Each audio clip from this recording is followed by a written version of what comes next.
स्वागत है दोस्तों।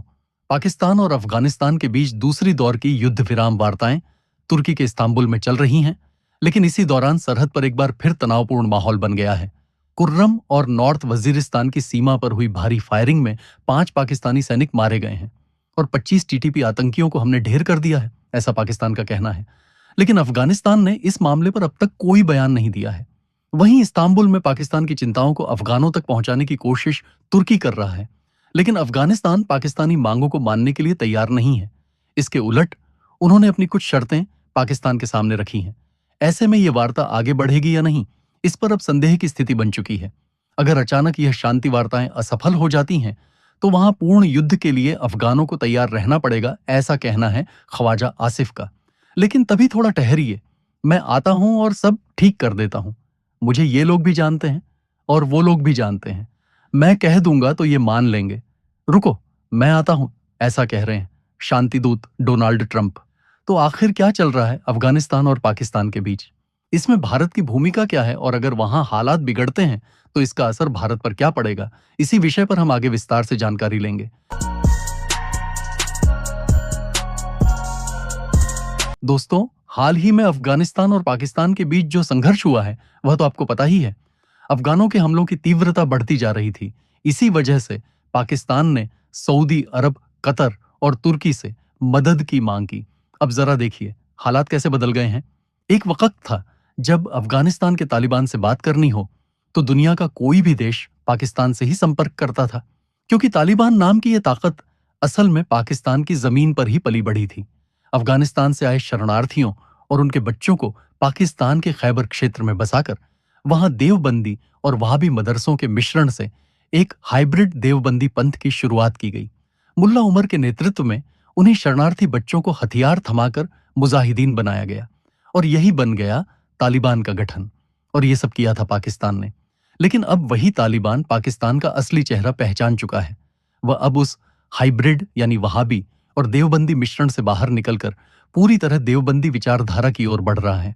साथ ही अफगानिस्तान को अब पाकिस्तान से ज्यादा भारत के सहयोग की जरूरत महसूस हो रही है।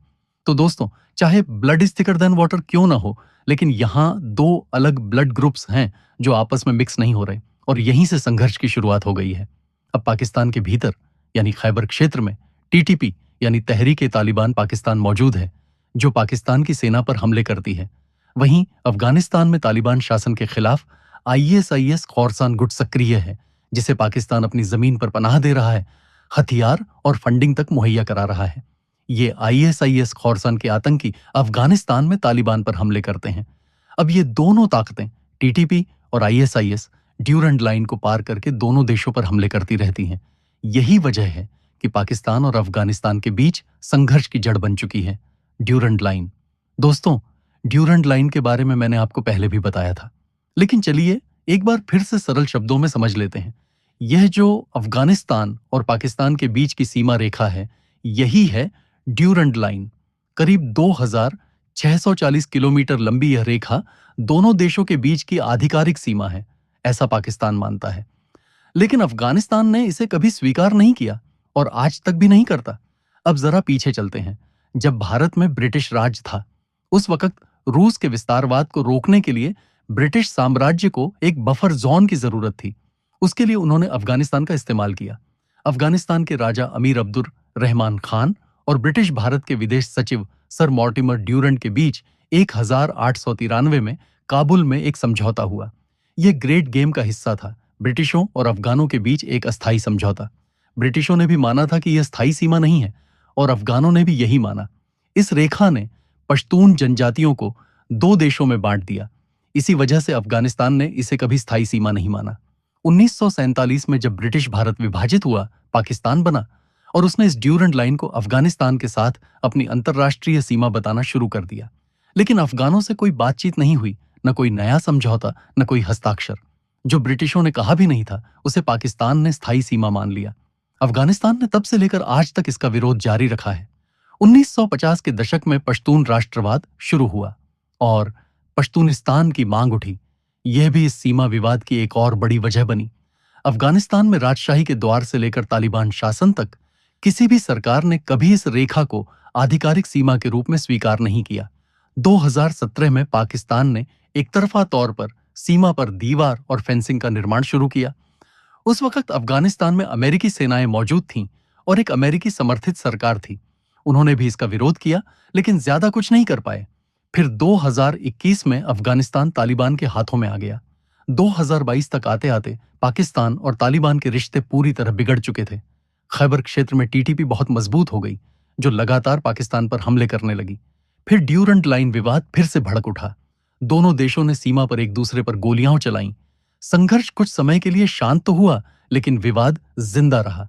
हाल ही में कतर में पाकिस्तान और अफगानिस्तान के बीच एक युद्ध विराम समझौता हुआ था। उस समय कतर के विदेश मंत्रालय ने अपनी प्रेस विज्ञप्ति में ड्यूरंट लाइन को सीमा कहा था, जिसका तालिबान ने कड़ा विरोध किया। आखिरकार तालिबान के दबाव में कतर को अपने बयान से सीमा शब्द हटाना पड़ा। यह है दोस्तों पाकिस्तान और अफगानिस्तान के बीच का सीमा विवाद।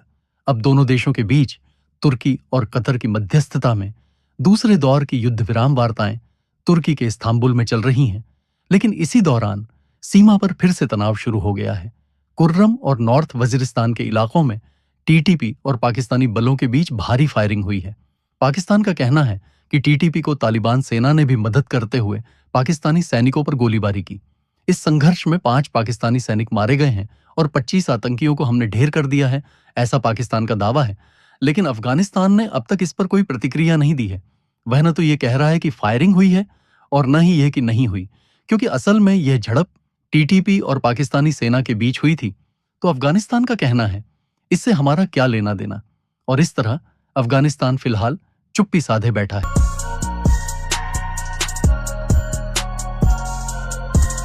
अब बात करते हैं उन वार्ताओं की जो इस समय तुर्की में चल रही हैं। दोस्तों, यहां पाकिस्तान ने अफगानिस्तान के सामने कुछ शर्तें रखी हैं। पाकिस्तान की मांग है कि अफगानिस्तान को टीटीपी के कार्यकर्ताओं पर नियंत्रण करना चाहिए, उन्हें गिरफ्तार करके पाकिस्तान को सौंपना चाहिए। साथ ही पाकिस्तान यह भी चाहता है कि अफगानिस्तान की सीमा के अंदर संयुक्त गश्त और संयुक्त ऑपरेशंस चलाने की अनुमति तालिबान सरकार उन्हें दे। लेकिन तालिबान ने इन सभी मांगों को साफ तौर पर ठुकरा दिया है। तालिबान का कहना है, अगर आप चाहें तो हम टीटीपी से बातचीत की व्यवस्था करा सकते हैं। टीटीपी आपकी समस्या है, आप ही उसे सुलझाइए। हम मध्यस्थता कर सकते हैं, जरूरी इंतजाम भी कर देंगे। लेकिन पाकिस्तान में टीटीपी की जो गतिविधियां हैं, उनसे हमारा कोई लेना देना नहीं है।